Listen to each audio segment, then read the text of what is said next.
اعوذ باللہ من الشیطان الرجیم بسم اللہ الرحمن الرحیم۔ اسلامک دعا آفیشیل کے ہمارے پیارے بھائیوں اور ہماری بہنوں، السلام علیکم ورحمۃ اللہ وبرکاتہ۔ امید ہے کہ آپ لوگ خیریت سے ہوں گے۔ ہماری دعا ہے کہ اللہ پاک آپ کو خیر و عافیت سے رکھے۔ اسلامک دعا آفیشیل کی طرف سے آج ہم آپ کے لیے ایک رسول اللہ صلی اللہ علیہ وسلم کا فرمان مبارک، ایک حدیث نبوی صلی اللہ علیہ وسلم لے کر آئے ہیں۔ بسم اللہ الرحمن الرحیم۔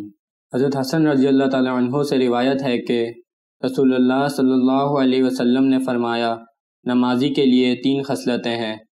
ایک یہ کہ اس کے دونوں قدموں سے لے کر سر تک رحمت الہی نازل ہوتی رہتی ہے، اور دوسرا یہ کہ ملائکہ اسے اس کے دونوں قدموں سے لے کر آسمان تک گھیرے ہوئے رہتے ہیں، اور تیسرا یہ کہ ندا کرنے والا ندا کرتا رہتا ہے کہ اگر مناجات کرنے والا یعنی نماز پڑھنے والا یہ جان لیتا کہ وہ کس سے راز و نیاز کی باتیں کر رہا ہے تو وہ نماز سے کبھی واپس نہ پلٹتا۔